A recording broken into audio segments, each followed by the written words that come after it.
Good morning, students. I am Manikant Mishra, Modern English School, New Area.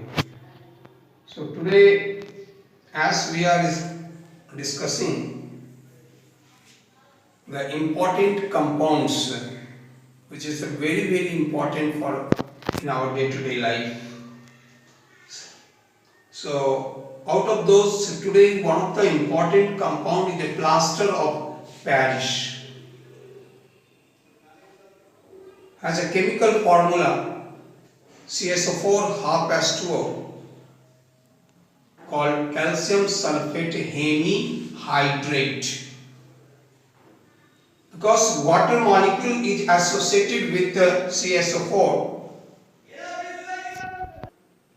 So as I said, the plaster of Paris having the chemical formula CSO4 half H2O.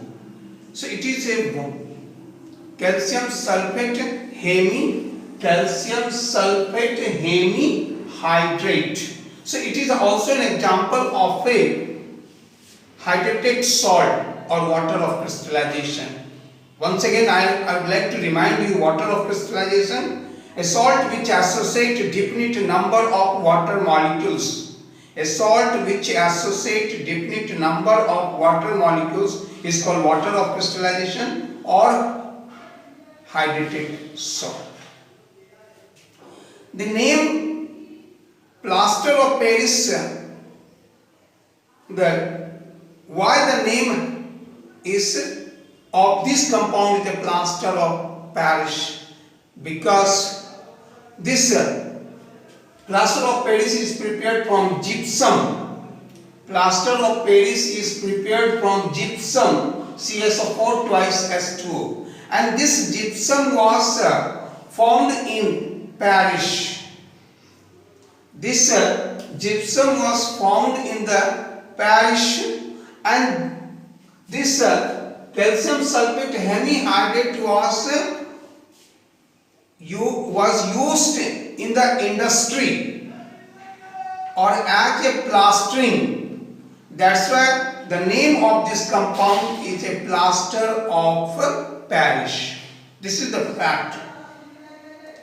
I said the plaster of Paris is prepared by heating gypsum CSO4 twice H2O, and this gypsum was found in Paris, and this plaster of Paris was used in industry or in a plastering. That's why the name of this compound is a plaster of Paris.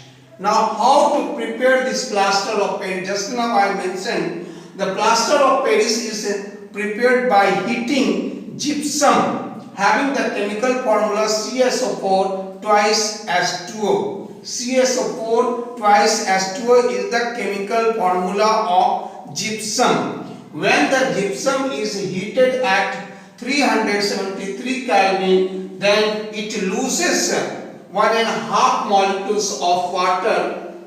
It loses 1.5 molecules of water and remain as a CSO4 half H2O. It is called plaster of Paris. One thing here is very important to keep in mind, that while heating the gypsum, the temperature should be controlled. If temperature goes beyond 373 Kelvin, the temperature goes, suppose temperature is 373 Kelvin, then we are getting anhydrous calcium sulfate. When gypsum is heated beyond 373 Kelvin, then we are getting anhydrous calcium sulfate, also called dead burnt plaster of Paris. That we will discuss what is the difference between plaster of Paris and dead burnt of plaster of Paris little while. So we need plaster of Paris, we don't need dead burnt plaster of Paris. So please keep it in mind. So now we will talk little while what is the difference between plaster of Paris and dead burnt plaster of Paris. So first of all, come to the what is the color of the plaster of Paris? It is a white and odorless powder. Now, when with water, action with water, when the calculated amount of water is added to the plaster of Paris, when the calculated amount of water is added to the plaster of Paris, then it sets into hard mass. It sets into hard mass, or also called plastic mass. It becomes very hard after half an hour. When you add the water in a plaster of Paris, calculated amount of water, then after half an hour it convert into solid mass, it convert into hard mass. But the same thing, if you take dead burnt plaster of Paris, if you take dead burnt plaster of Paris and you add the calculated amount of water, it will not set into hard mass. What happens? What is the difference between the plaster of Paris and what is the difference between plaster of Paris and dead burnt plaster of Paris? My dear students, as I said, when you add the calculated amount of water in a plaster of Paris, then the plaster of Paris sets into hard mass. Whereas when you add the water, calculated amount of water in a dead burnt plaster of Paris, it does not set into hard mass. So what happens in a plaster of Paris? Due to presence of half molecules of water, there is a hydration. There is a hydration of what? There is a hydration takes place within the plaster of Paris. Hydration is what? Addition of water molecule across the molecules.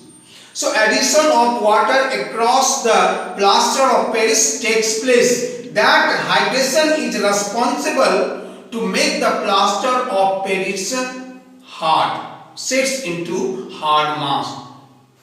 This hydration, the property of hydration of a plaster of Paris sets the plaster of Paris into hard mass. But this hydration does not take place with dead burnt plaster of Paris.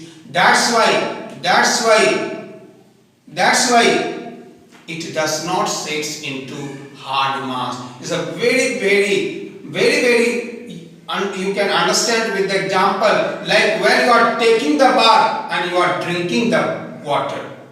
When you are drinking the water, there is a addition of water molecules across the various organs or mechanism, biological mechanism takes place. But when you take the bath, it does not addition of water takes place in our body. So this is the difference, my dear students, takes place between the plaster of Paris and the dead burnt plaster of Paris. In a plaster of Paris, there is a